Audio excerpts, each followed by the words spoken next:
Welcome, welcome, welcome, ladies and gentlemen and ladies, cats, dogs, children of all ages, and everything in between. You know who it is. It is the kid, Just, the pizza freak, resonating at the pizza frequency. I love talking about it. I love making it, but mostly I love sharing it with people that I give a shit about. Yes, literally breaking bread with mother stickers that I care deeply about. And I have a sneaking suspicion that you too, my friends, also resonate at said pizza frequency, or why else would you be here?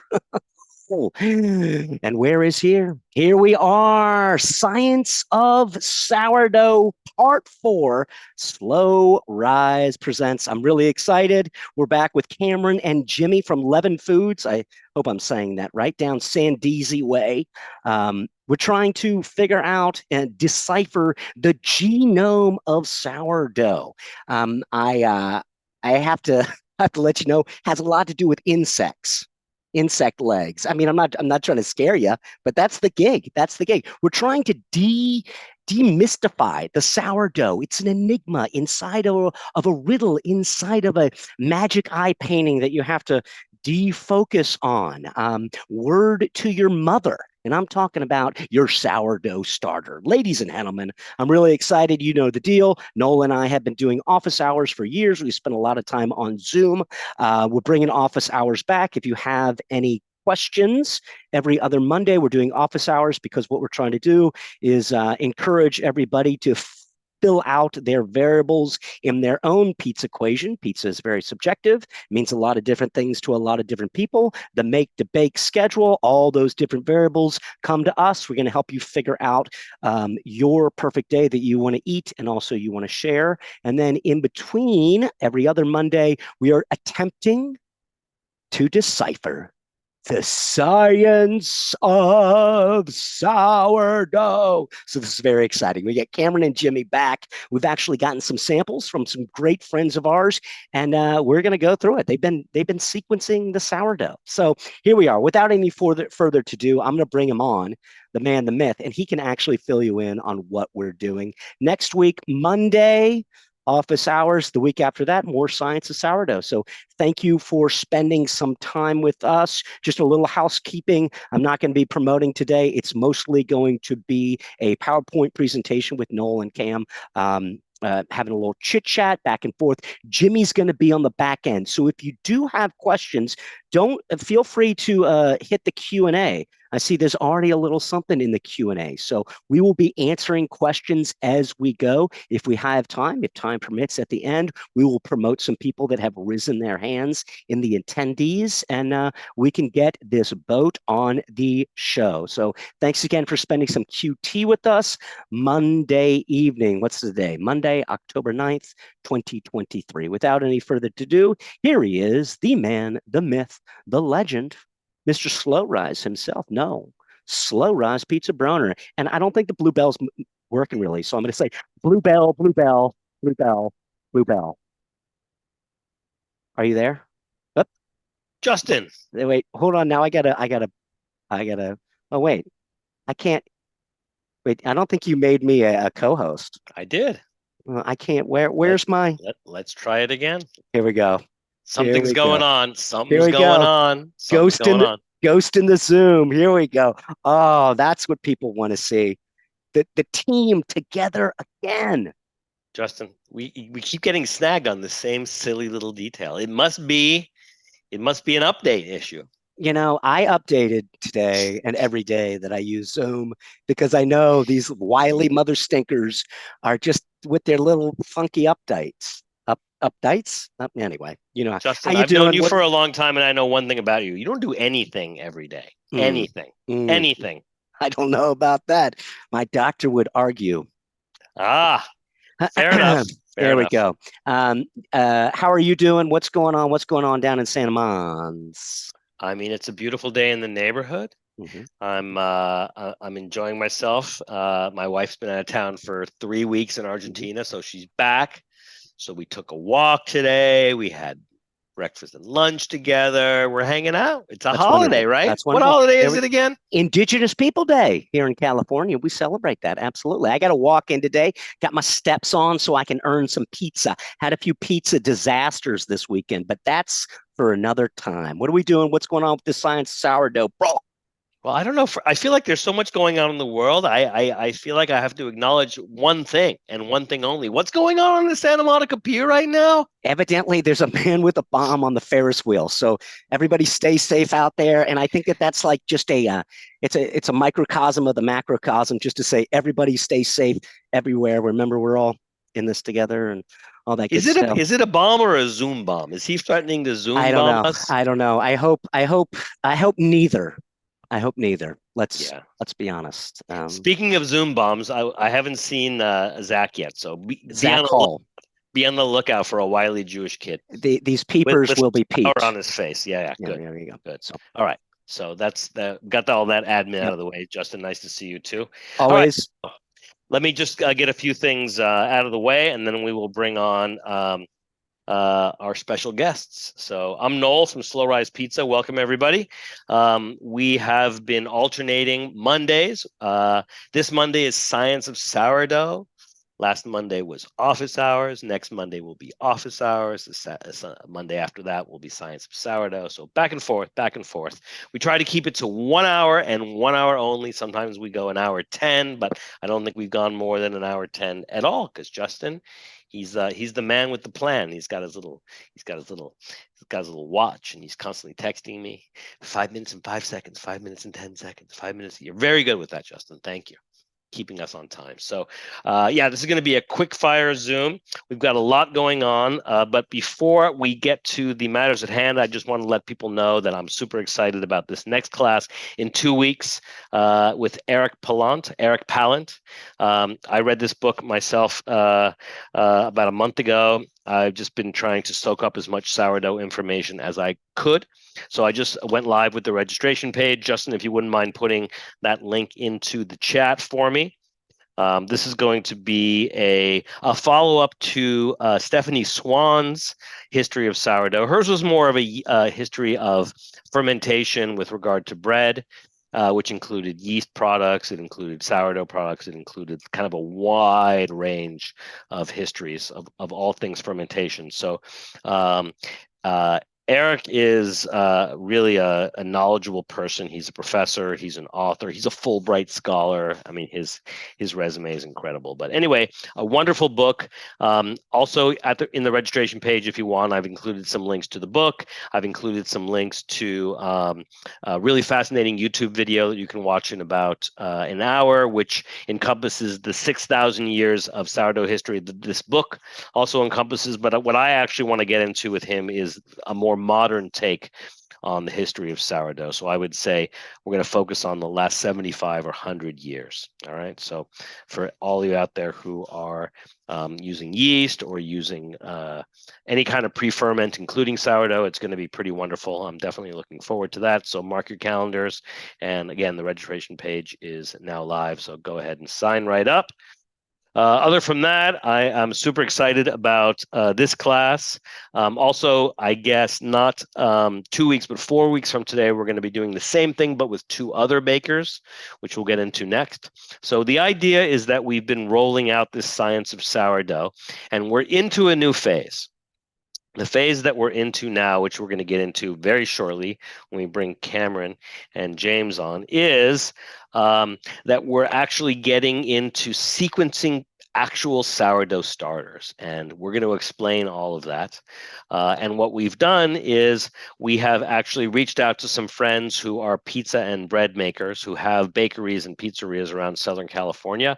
And we have asked them to donate a sample of their sourdoughs, and through the marvels of modern science, which I still don't understand, we have sequenced them. And now we have a map, for lack of a better term, of 2 of our favorite sourdoughs in Los Angeles. One of them is Jyan Isaac from Jyan Isaac Bread, and the other one is our friend Zack Hall from Clark Street Bread.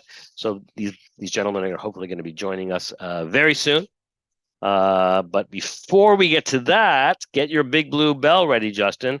I'm gonna bring our friend Cameron Martino on from San Diego, and we're going to figure out what the game plan is for the next hour or so.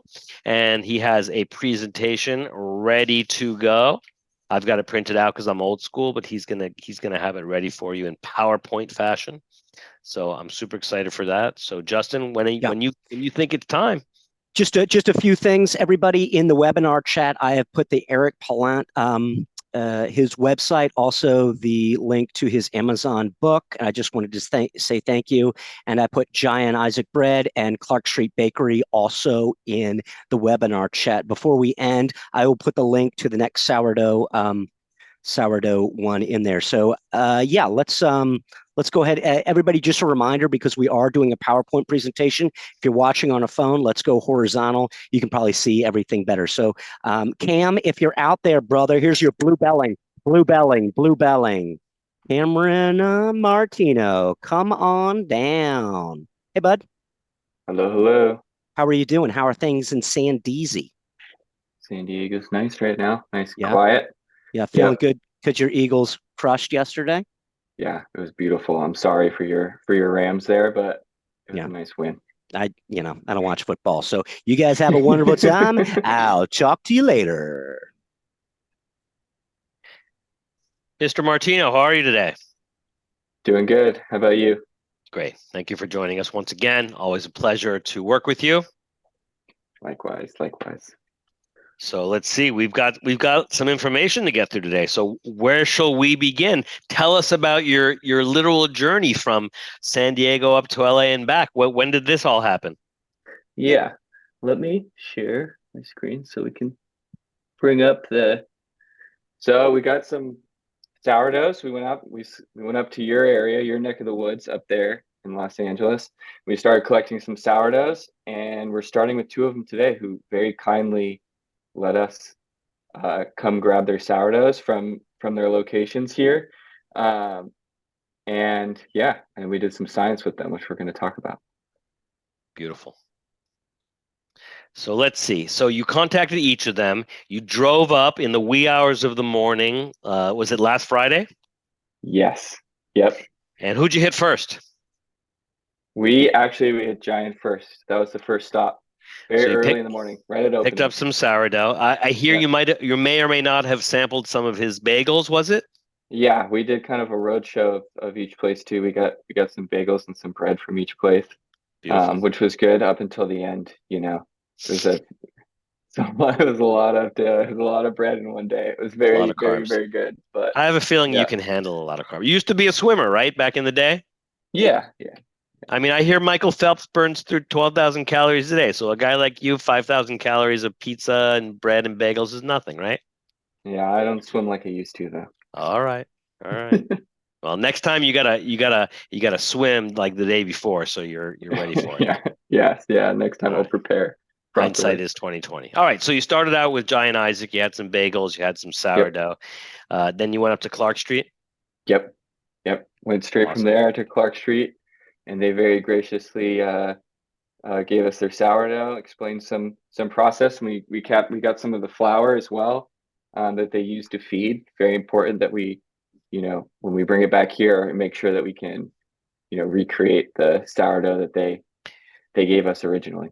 And how much did you ask for, just out of curiosity? How much sourdough for each? We only asked for about 25 to 50 grams of sourdough. That's nothing. Yeah, we don't need a lot.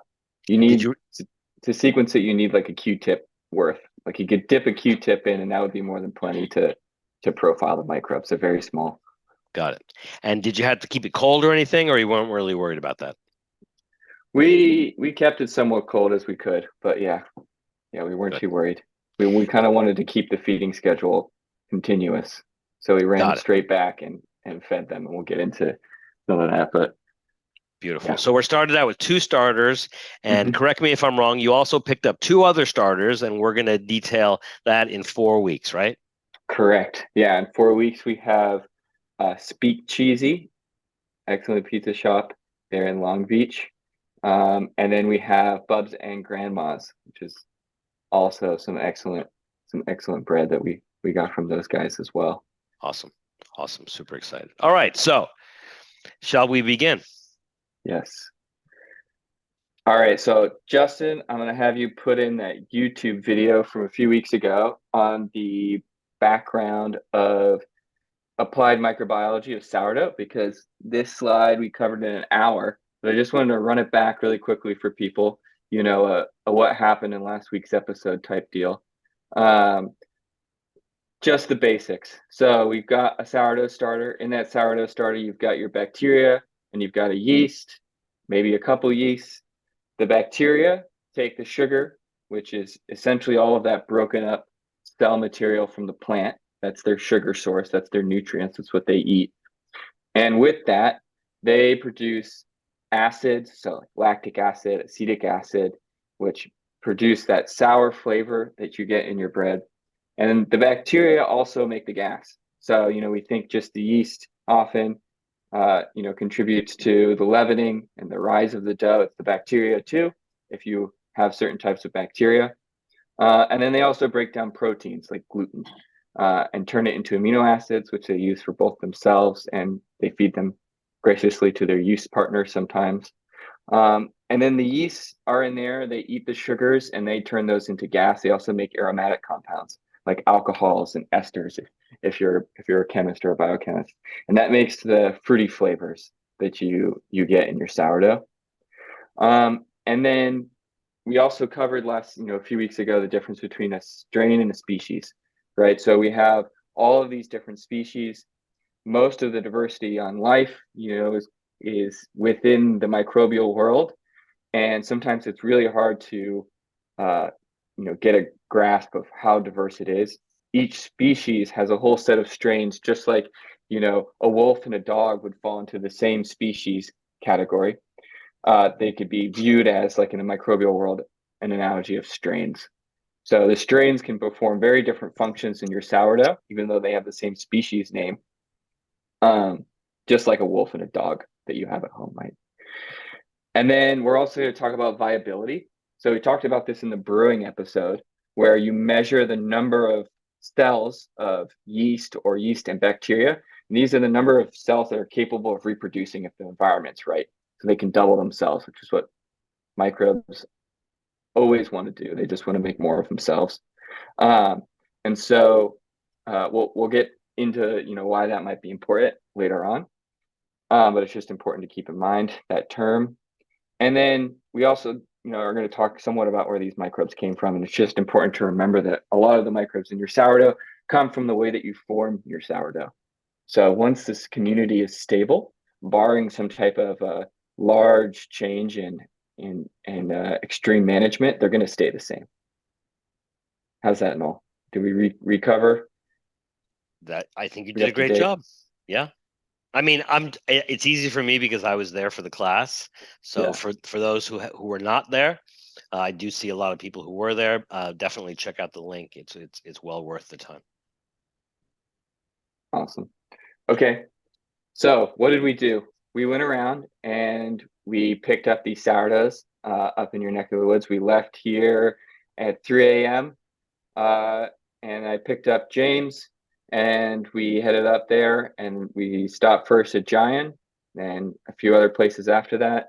And at each place, we picked up the flour that they used to feed their starter, the starter itself. And then we did that all day. We had lunch with you, Noel. And then around 4 or 5 p.m., we drove back in traffic through from LA to San Diego.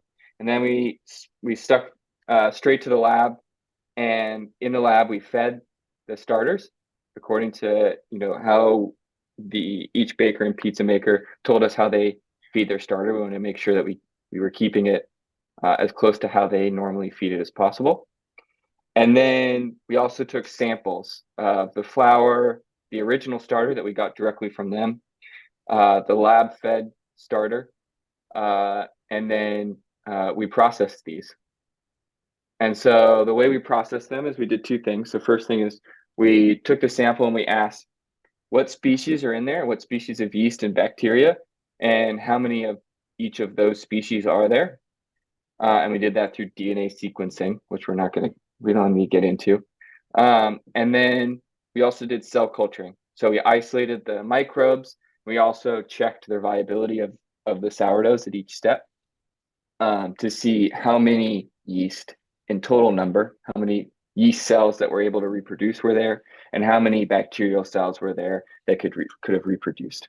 So what's the true activity of your starter in terms of microbial cell counts? I have a question. Yes. So when you say that you're checking, how do you check? Are there visual cues? What do you actually do to check? So the way that we do this is we first take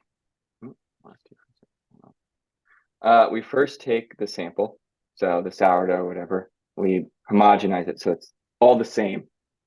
And then we take a small sample of it and we dilute it down serially until there's, so we take 100 microliters and put that in 900 microliters. We do that over and over again until there's just a few cells theoretically left in the tube. And then we put that on a petri dish like this one. So it's got some kind of media in it, growth media, that the microbes like to grow in.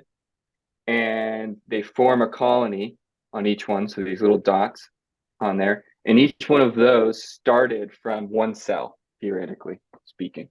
So you count the number of dots on that petri dish, and you do this 3 times, three replicates, and you get an estimate of the number of microbes that were in that tube that you diluted, and then you can multiply back how many times did you dilute it, and you can figure out roughly how many cells were in the original sourdough starter that you had. And you do this for both the yeast and the bacteria twice. And you're literally counting with your eyes, 1, 2, 3, 4, 5, right? Yeah. Wow. All right. Old school. Yeah. We've got, I don't have any good points right now, but yeah, we get them on petri dishes like these ones. These ones are overgrown, but you get some kind of count of the number of cells there, and you can kind of backtrack from there. Beautiful. All right. So wanted to get an idea what you were talking about. Thank you.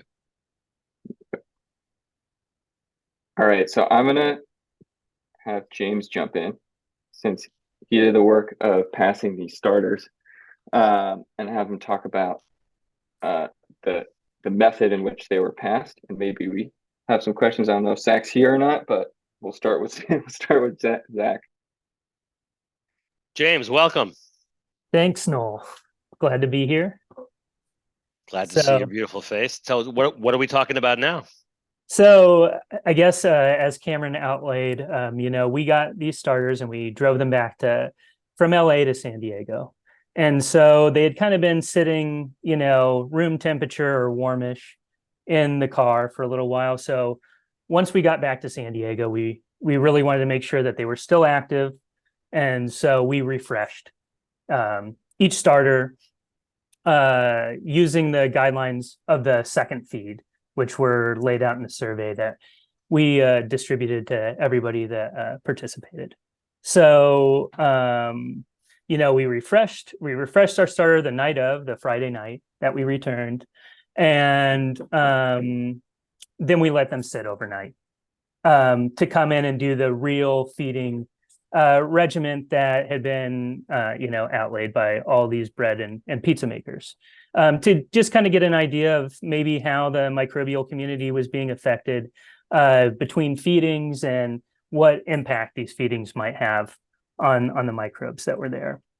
And so we'll start with Clark Street. I know Zack isn't here. It would have been great to ask him some questions because he has a pretty unique feeding schedule. And that was the great thing about doing this for Cameron and I. We got to see tons of diverse methods for maintaining these starters, and we get to see what the impact is on the microbes, and hopefully we can give back some stuff to the bread and pizza makers, and they can figure out exactly what these maintenance practices are doing. So with Clark Street, in their second feed, they normally feed salt, put 1% salt. So we didn't do that in the refresh just because we didn't, salt is known to kind of repress microbial activity. So we didn't want to do that. So we refreshed, 63% hydration with cold water, and let that sit room temperature overnight. And it's fairly low hydration in comparison to some of the starters. So that was also interesting. The next morning at 9 a.m., we did the first feed how it was outlined. So that was a 1-1-1 ratio, flour, cold water, and the refresh starter from the previous evening. And we let that incubate at room temperature. We then took a sample of that at 3 p.m. Later on, and then did the second feeding. And that was 10% starter. That was the 63.4% hydration again, and then the 1% salt. And this was with room temperature water. And then we let that sit overnight and came back the following morning at 9 a.m. and took that sample for sequencing and for the cell counts as Cameron laid out. So I think it was really cool, and we'll get into maybe kind of what some of these maintenance practices, how they potentially affected the bacteria and yeast populations later on in the presentation. So that was cool. Got it.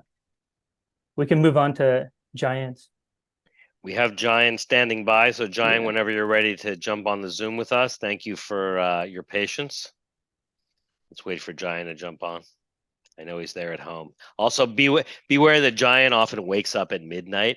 So 5 p.m. for him is almost bedtime. There's Jyan Isaac. Hello, sir. Hi, everybody.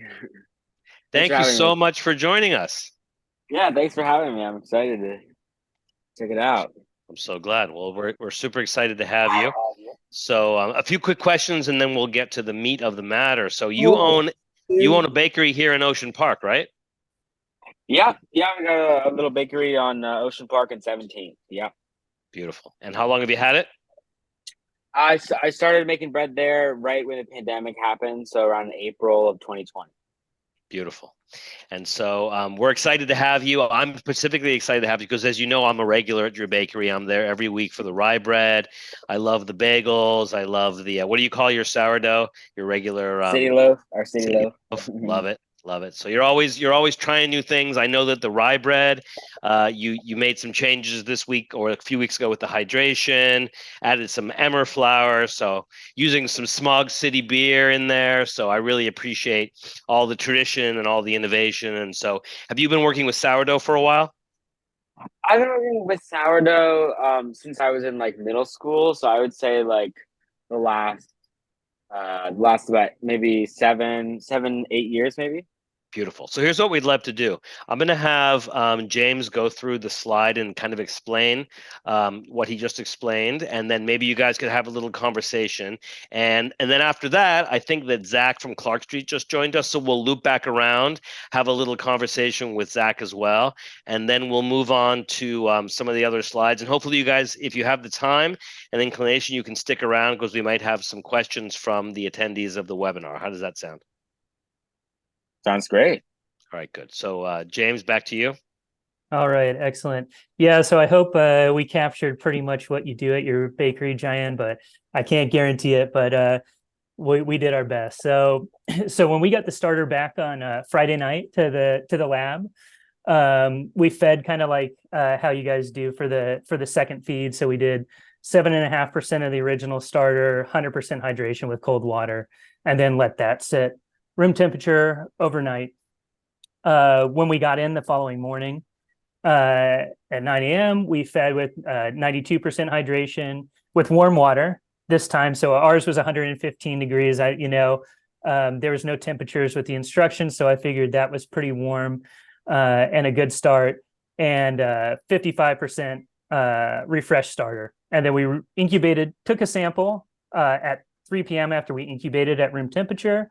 Then we fed again with the second feeding, so 7.5% of the starter from the first feed, 100% or 92% or no 100% hydration with the cold water again. Then let that incubate at room temperature, and then came in at 9 the following morning and take that sample for sequencing and cell count. So I thought this was really cool. The warm water on the first feed, it seemed like the starter got really, really active. This was one of our most, like, I would say, like, visibly active starters, and the the 55% feed was seed was pretty high too. So I thought it was cool, and we didn't get a chance to make bread with it, but we had the bread at your bakery, and it was excellent. So Jyan, can I Awesome. ask, well, how did you come up with this feeding schedule, and why? How and why? Well, basically, the first feed. I'll start. I'll start with the first feed. The first feed we wanted to create the best. What we wanted was we wanted strength. We wanted it to be not super acidic. We wanted it younger so that it doesn't get super like overly sour, because I don't want it. I want to be able to taste the freshness of the flour we use. So I don't want it to just be all sour like acid. So I want it to be very young, meaning not very acidic, super strong, super active, but at the same time very young.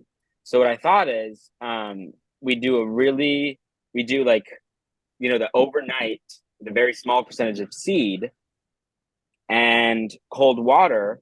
So basically it has all afternoon until 2, 3 in the morning to really mature and take on a character of its own, and become really sour and bubbly and active and hungry. And then the first thing in the morning, 2, 3 a.m., we create our mix our levain to mix all of the doughs with for production that day. So so then we'll mix our levain. That will be the 55%. And what we're doing is we're putting this really acidic, sour, active, happy sour, and using that as the seed. But then with the really warm water, it activates really, really quickly. So basically, we're mixing it into the doughs after like a minimum of 1 hour after we mix the first feed. So it's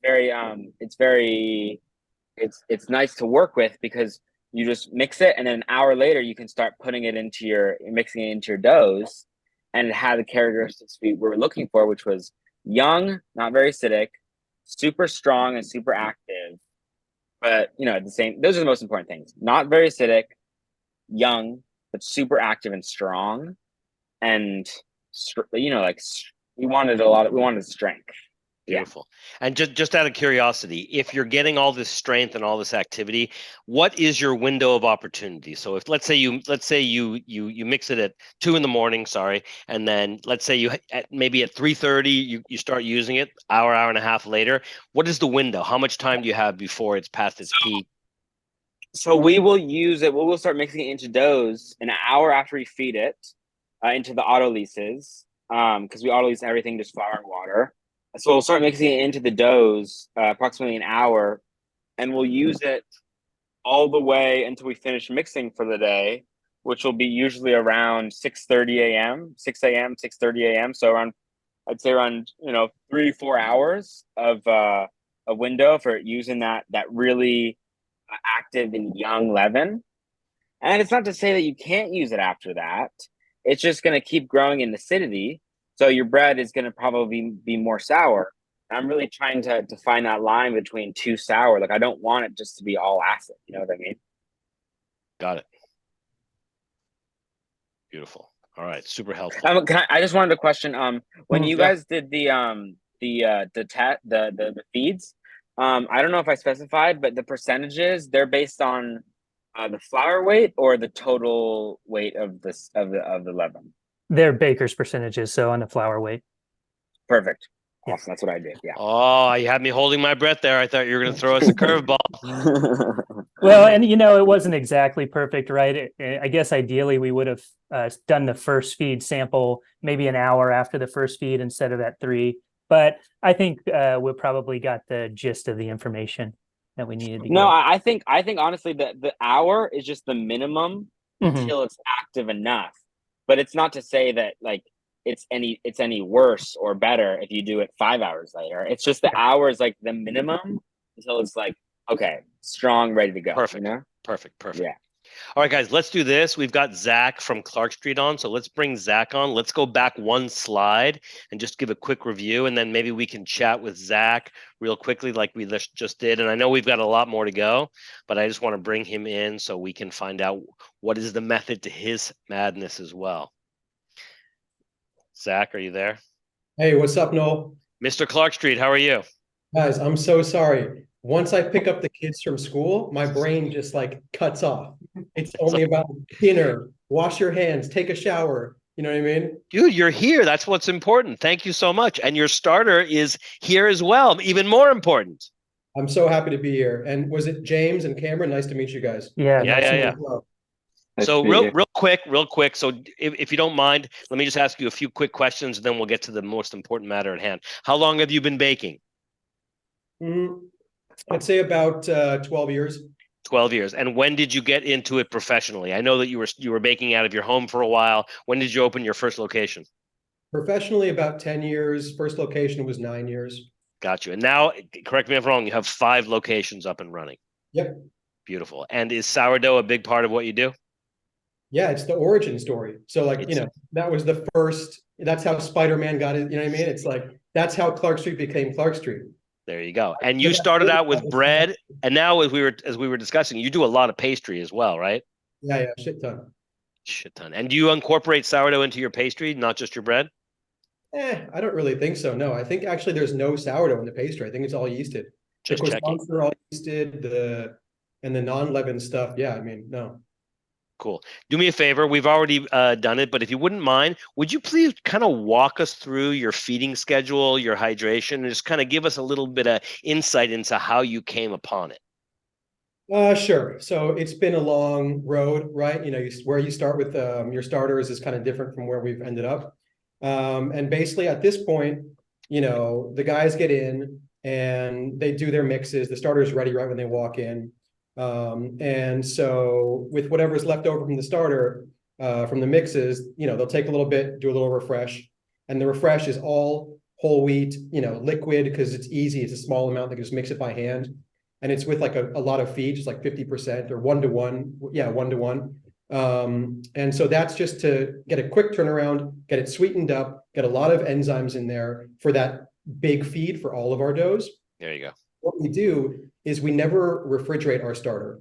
It's always at room temp. And so that happens like around 8 a.m. once all the morning mixes are done. And then that'll go until like 2:30 p.m. And then at 2:30, we do our overnight for all the mixes the following day. And so with that one, it's only like 5% starter, but even that was kind of creeping a bit too quickly, even using the coldest water, coming to room temp, all that time overnight. And so we started using salt in it to slow it down. And it's just like enough salt to where it doesn't hurt the bacteria, and it'll just slow it down to where you want it to be. And so that when we get in at, whatever, the mixes start at 5 a.m. So that at 5 a.m., all those, 20 quart Cambros are not popped. They're just right at the top, Perfect. Starting with like, we put 8 kilos per Cambro, and that goes to 20. And that's kind of like when we know it's perfectly fully matured, but not over, Yeah. I actually think that illustrates a really awesome point, because a lot of people, they're always looking for like some kind of fancy answer to the question of why people do things. And, besides flavor, what salt does is slow down fermentation. It puts the brakes on. And so a lot of people don't think about it, but like the simplest way to slow something down is to add a little bit of salt, right? I don't mean you take your bread and you go from 2% to 3%, but by going from 0% to 1% in your starter, that's a beautiful use. In the Neapolitan dough, they might go to 3%, 3.5 even. Absolutely. Absolutely. So thank you for helping us illustrate a very, very important point in the science of baking. Bread, the fact that the starter has not gone over, even though it's had all those hours, the flavor of the sourdough in the bread's mild. It's not sour. It's just about, I think, where it is in that point of fermentation, the fact that it hasn't gone over. Beautiful. Beautiful. All right, so here's what we're going to do. Hopefully you have a little time to hang out with us. Thanks for the brief history.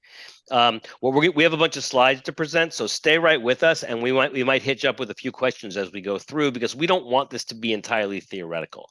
We want to have a conversation with you and Jyan to see how this reflects your understanding of your starter, what we're talking about, these mathematical equations and these scientific concepts. So, like, Cameron, let me throw it back to you, unless James, you have something else to say. We'll continue with the next slide.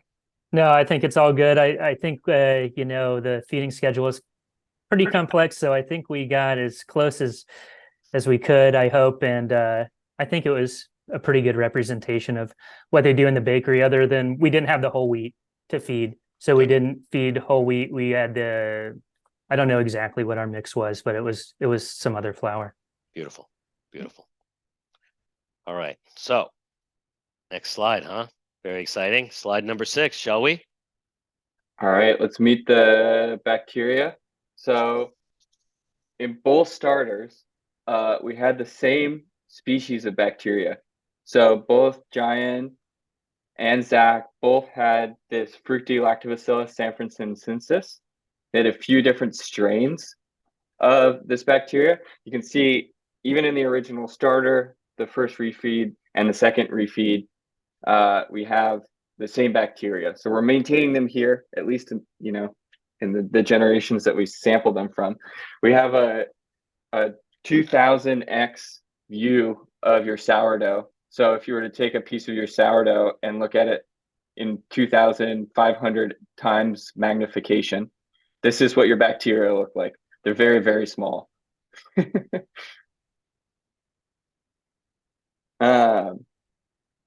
And Zach, you have a question, or I was muted? I said they're handsome little suckers. They are. They're little rods. They form little chains like this. Sometimes they'll get longer or shorter depending on kind of the stresses in the environment and the type of strain of that species that you're working with.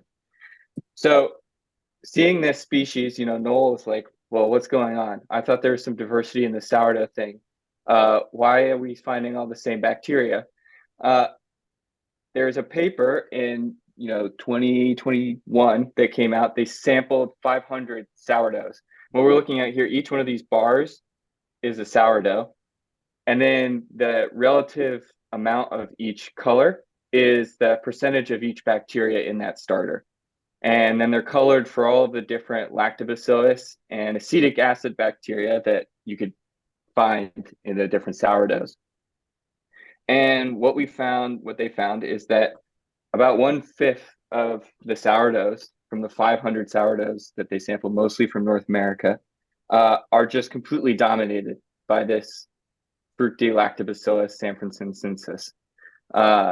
And when it does show up, it pretty much excludes all of the other bacteria.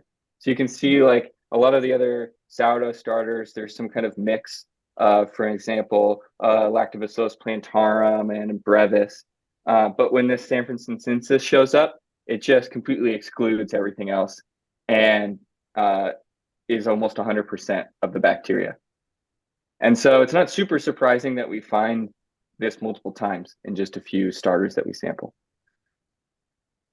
But the important thing to touch on is the differences between strain. We talked about this a few weeks ago, is that just because you have the same species of something, it doesn't mean they're going to behave the same, right? Like a dog and a wolf are the same species, but they're going to perform very different functions. Like I wouldn't want a wolf in my house, and you wouldn't want to keep a Chihuahua and a wolf in the same place, right? So they can perform very different functions in your sourdough, these different species too. So like an example of this is this nice paper that was talking about the differences between the strain. We have this picture of the same species on Petri dishes, and you can see some of them are more white and bigger. And the reason for that is they produce more cell wall. And these exopolysaccharides that they produce can change the texture of your dough. Hello. Hi. He's taking over responsibility for the feedings from now on. Billy, do Are you whatever good you at want. it? It's going to be half sourdough, half Play-Doh.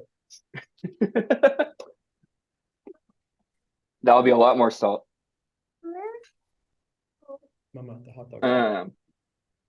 But yeah, the point being here is just because we found the same species doesn't mean that they'll result in the same sourdough at the end. And so even at the species level, just because, you know, we find the species of a dog, there might be a wolf or a chihuahua in there. But at least gives you some clue about what you're working with. This bacteria, what it does inside of your sourdough is there's all of these sugars from the plant cell wall that got blasted apart when you milled it and when they killed the plant. And it has these pentose sugars and these hexose sugars. And your bacteria is an obligate heterofermentive bacteria, meaning that it has to be heterofermentive, meaning that it produces more than one thing. And those things are lactic acid and acetic acid from pentose sugar. So it'll make one lactic, one acetic. So lactic is just like what you're thinking. It makes that kind of like dairy note flavor. And acetic acid is more of like a vinegary note. And then one CO2, so gas. This bacteria also makes gas for your sourdough.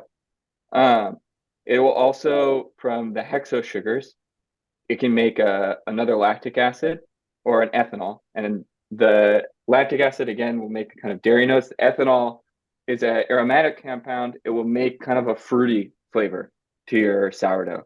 And the yeasts also make this kind of CO2 and ethanol combination, which does the leavening and will also make kind of a fruitier, aromatic flavor to your sourdough.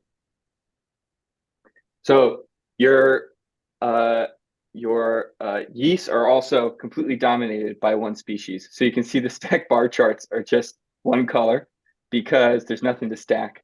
It's one species of yeast. So Jyan, your yeast is this Kazachstania humilis species.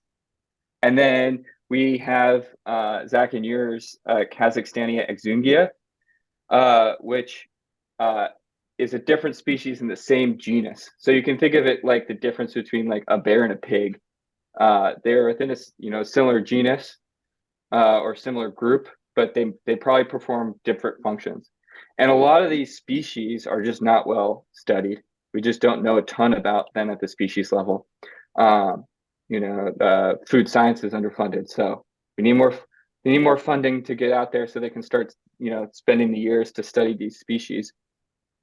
But it's not surprising that we found your bacteria and your yeast at the same time. So again, now we have this, the stacked bar plot that we were looking at before with all of the bacteria. And in the bottom now we've added the yeast for the same sourdoughs. So we have the bacteria on the top and the yeast on the bottom. And I'm drawing your attention here to this part of the sanfranciscensis bacteria group that we were looking at before in all this pink color here. The blue here is Kazakhstania humilis, and there's likely some species, misnaming in here. But these Kazakhstania show up a lot with the bacteria that you also have. So members of this species of yeast like to live with this bacteria. And it's a relatively rare yeast, actually, that both of you have. You can see that most of this is dominated by Saccharomyces cerevisiae. Not necessarily the baker's yeast Saccharomyces cerevisiae, just like there's a huge difference between like a brewer's yeast and a baker's yeast. There's a huge difference between a wild yeast and a sourdough and the baker's yeast that you would grab off of the shelf at the grocery store. And there's a reason for this, that these two bacteria and yeast show up a lot together. So the primary sugar in your flour that these microbes are consuming to produce all the flavor in your sourdough and leaven the dough is maltose. It's like something like 90% of the sugar or 99% of the sugar in most flours. And it can be trapped in other things like starches and things like that, but it's mostly maltose. And all that is like a few glucose molecules chained together. But this yeast doesn't have the ability to consume maltose. So it's pretty much trapped from not being able to eat anything, which would obviously kill it off. But this bacteria, luckily, is a relatively rare maltose positive bacteria. And it can break that maltose into multiple glucose, and it just has more glucose than it can eat. And so the yeast ends up feeding off some of the bacteria bacteria's glucose that it leaves behind. If it's a messy eater, and it's just getting rid of some of the glucose and feeding it to the yeast. And in turn, people think the yeast gives the bacteria some amino acids and vitamins to keep it thriving, because as the bacteria thrives, the yeast will keep thriving with all of that maltose getting broken down. But again, this happens at the strain level. So some strains of Fructilactobacillus sanfranciscensis won't perform the same function and won't work well with Kazachstania, and will instead work really well with Saccharomyces cerevisiae. And nobody knows why yet. it's still a thing under study. You can see this paper is just from 2020. So we're really like at the bleeding edge of what people understand about the microbes in your sourdoughs. And then I think another interesting thing is talking about where these microbes come from. So a large portion of these microbes rely on insects to move from place to place. So if you're a microbe on a fruit, it's great if you can either, they're not conscious and they're not like, oh, I'm going to hitch a ride on this beetle and make it over to the wheat over there. But they'll hitch a ride by just rubbing off onto the insect, and that'll bring them over to the grain. Or the insects will get ground up with the flour. Or if there's eggs and stuff in there too. And sometimes if you leave flour for long enough, you'll see some grain beetles or some flies coming out of it if it's not stored in the fridge. And there's microbes in those that can colonize. And so when you mix them together with your sourdough and you pass them over time, you're essentially choosing a subset of organisms that can thrive in that super sour, low pH environment. And a lot of these microbes are thought to come originally from the flour. And before that, most likely they got there through insects. They're also found in, especially these Kazakhstania, are found in kefir and wine and kimchi and beer, all different strains of these Kazakhstania. This is a really good part, I think, to have a discussion about and get your guys' feedback on. But one thing we did for each of these feedings that James was talking about is we looked at the number of viable bacteria and viable yeast. So that's bacteria and yeast that are alive and can reproduce. They can double themselves. And this is a really important metric. Like, this is what brewers use, for example, to figure out what their pitch rate should be. So they know exactly how much yeast or yeast and bacteria that they have in the pitch, and how they need to inoculate essentially their fermentation.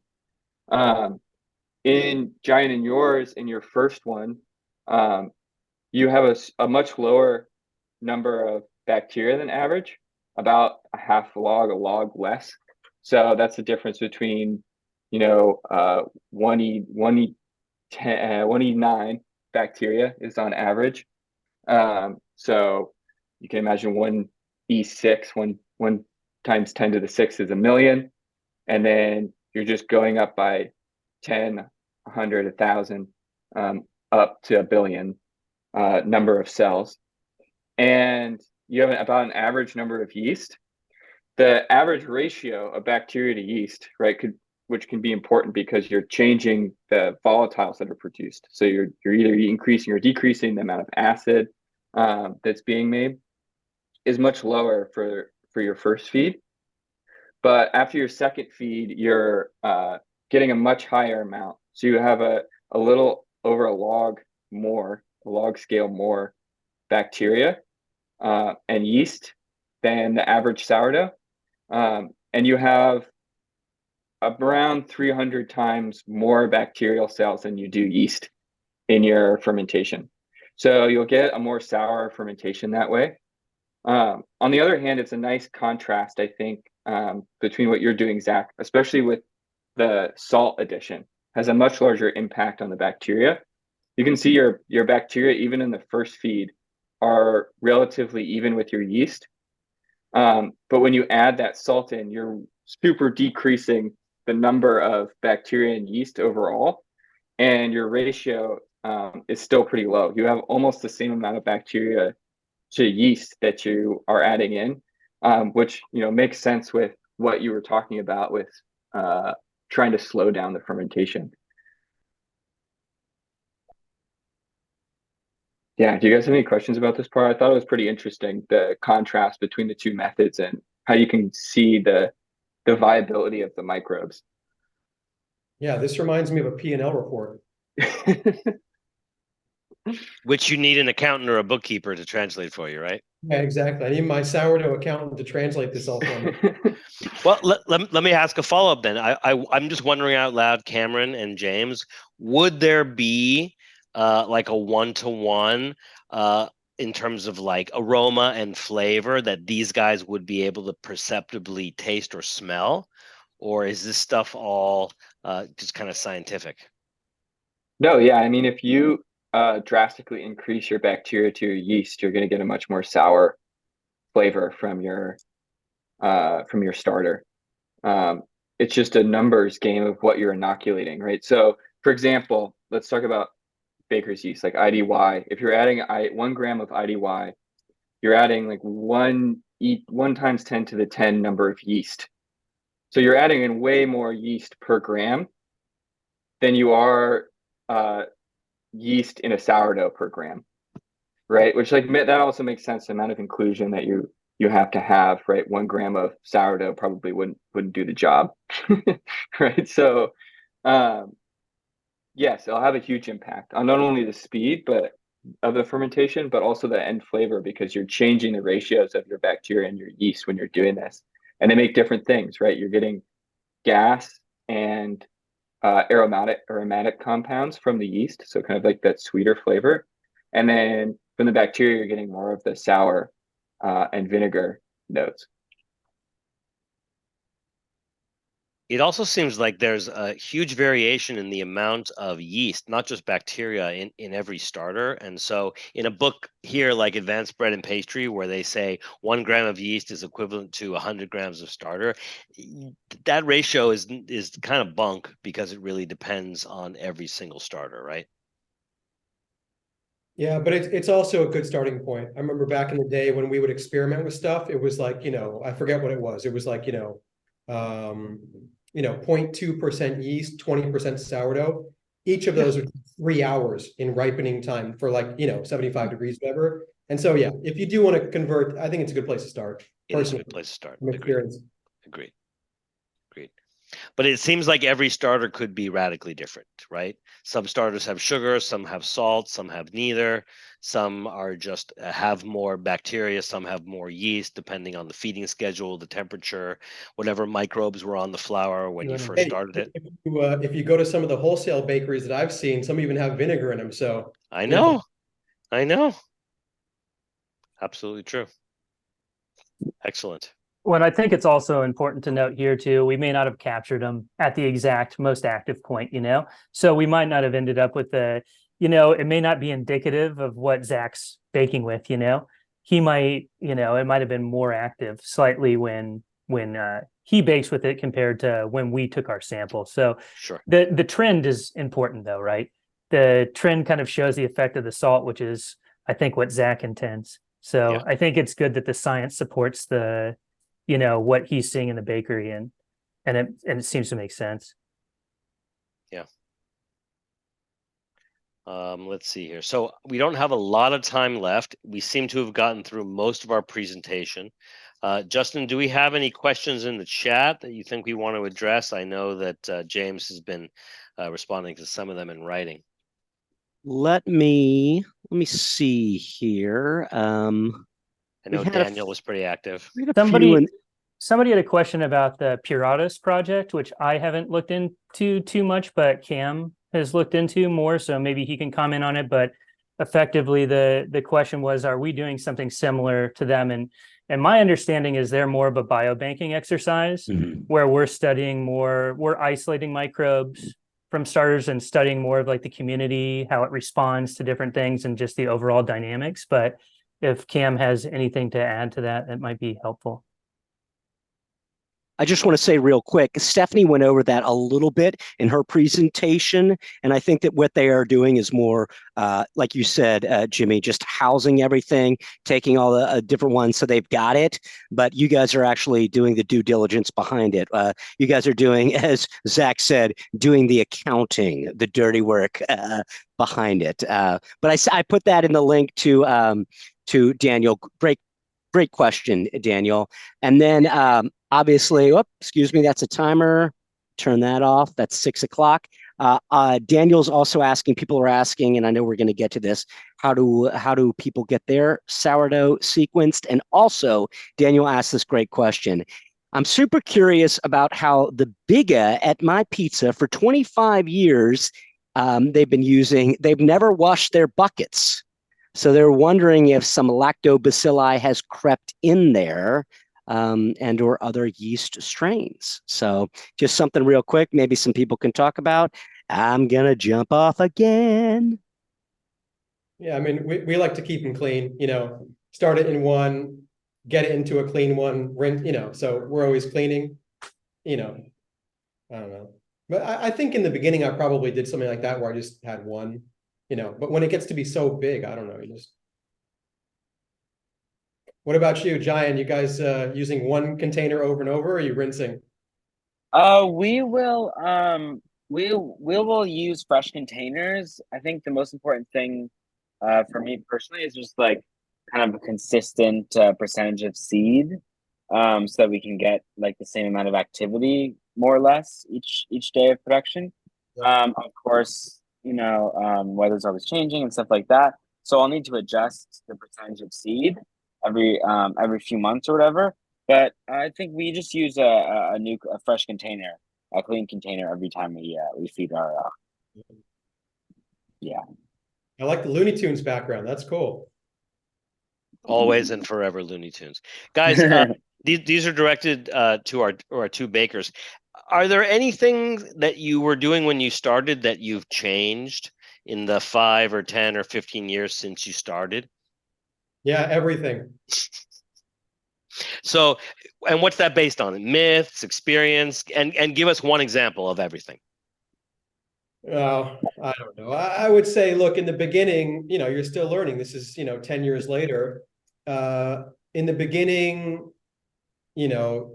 sometimes you can be a slave to the yeast, and you're kind of chasing it around. And in the end, it's a business. It's a production schedule, so it needs to fit. And so you got to do whatever you can to make it fit. Mm-hmm. Got it. How about you, John? Yeah, I would say I would add to that. Like I totally feel that like you don't want to obviously you don't want to compromise quality, but at the same time you need consistency, and people are relying on you for your product to be just as good every day. So it's definitely a fine line between I'm baking the best product you can possibly make, but also having that consistency that people can rely on your product to be just as good all the time. Good. Another follow-up question I want to ask. You guys filled out the same questionnaire that people who want to get their sourdough sequenced are also going to fill out, and we will provide a link for that in the description. But just out of curiosity, Zack and then Jyan, what flour did you use when you first built your sourdough starter? I think it was probably like center milling whole wheat or something like that, And do you remember if there was a reason that you chose that? Well, whole grain because there's more food, Mm-hmm, mm-hmm. And central because it was kind of, it was kind of. Nowadays we have other options, but at the time here in Los Angeles, it was kind of the one to use, Correct. Yeah. How about you, John? I wish I could say that I've had the same exact starter since the beginning, but that we have had some mishaps where people accidentally throw away the starter several times. So I would say that it's definitely my starter is derived from a friend that I called up, last minute. But I would say that every time we have to I get a new starter or whatever, I feed it with the same T85 Yakura Rojo wheat flour, hard red wheat flour. And is that a central milling product? It is a Can Spring product from the Washington State. Beautiful. Was that You get it- Trailblazer? Yes, it is Trailblazer, and we get it from Chef's Warehouse, and yeah, I love that flower. I love that flower. very Beautiful. flavorful. Yeah. Very flavorful. Excellent. All right. So how about this, guys? This has been super interesting, and thank you guys for joining us. I do want to address a burning question, which is for all of the bakers and pizza makers that are here. I know that we have a portal which we're going to provide a link to in case they want to get their sourdough sequence. We can't do everybody's, but Cameron and James, if you want to jump on and explain to people a little bit about what this project is about and what we'll be asking of people, I think this is a good time to do it because we only have a few minutes left. Yeah, I think most of it's captured in the survey, and that I think Justin's going to throw in the chat. But we're working on sourdough microbe products, and we're both learning through the process of how people use their sourdough. Right? We still have a lot. We have a lot to learn, and scientists are learning a lot from the bakers, and the experience and the stuff that they've done. And so to do that, we essentially need sourdough starters to be able to both get the biodiversity that we need, so collect microbes, but also just to understand how people are using their sourdoughs. And so, yeah, if you're interested, fill out the survey. I think all the information's in there, and there's also a link, I think, to our email address. If you have questions, we're happy to add or answer any questions that you guys have. And much appreciation to Jyan and Zack for letting us come up there. Your staff was super friendly for us weirdos showing up with some weird conical tubes and science equipment, asking if we could that you guys knew we were coming and that we wanted some of the sourdough sample. No problem. I just really quick, I never formally, since that we're both all on the call together, I never formally met Zack, so I just want to say hi, I'm Jyan. Nice to meet you. Because I never formally met you before. Nice to meet you as well. I got to come into the bakery. I've had the bread a few times. It's delicious. So look forward to trying more. Right on, man. We'll meet sometime. Excellent. Beautiful. All right, so I think we've gotten a lot of information out in a very short period of time. So it literally takes a village. So thank you so much to Zack and Jyan. I know you guys are super busy and you have crazy hours and families and all kinds of stuff. So we really appreciate you being here. And also we really appreciate all of the hours and years and experience that you guys have. And of course, we love your bread. So keep it coming. We've got links to both of your bakeries. I think both of your Instagrams in the chat. So I've been a big fan of yours, Zack, for pretty much my whole career. And Jyan, I'm happy to say that I knew your dad back in the day, and when you were still in high school. I think I came over to your house once. We made pizza together, and I knew that you were a rising star, even though you were like a junior in high school or something. And you were working at one of the local bakeries here in Venice, I think on weekends. And I was like, man, any kid that is not going out with his friends, instead he's waking up at midnight and going and working at local bakeries, is going to be someone pretty soon. So it's been awesome to watch you grow. And I'm excited about your new bakery that you're opening. So keep it going. And love your rye bread. Awesome. Thank you, Noel. You're welcome. And Cameron and James, as always, it's a pleasure to work with you guys. I know that a lot of work, a lot of sweat, a lot of tears has been going into this, and I wish out loud that we could sequence everybody's sourdough, but we really don't have the time to do it. So thank you to everybody who is going to submit. Justin, did we get that link for the sourdough survey into the chat? Sourdough survey is in the chat. Everyone should have access to it. Both Clark Street and Giant Isaac Bread are in their Instagram, as well as their web pages are in the chat. Thank you, sir. So I've said my thank yous to everybody. James and Cameron, if you guys want to say your goodbyes, we'll pass it off to Justin, and we'll all get out of here and go enjoy the rest of our Monday nights. Cameron, we'll start with you.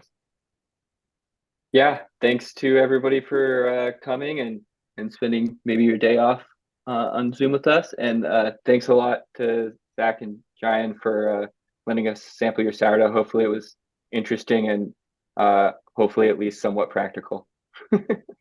Beautiful. James, you good? Yeah, thanks everybody.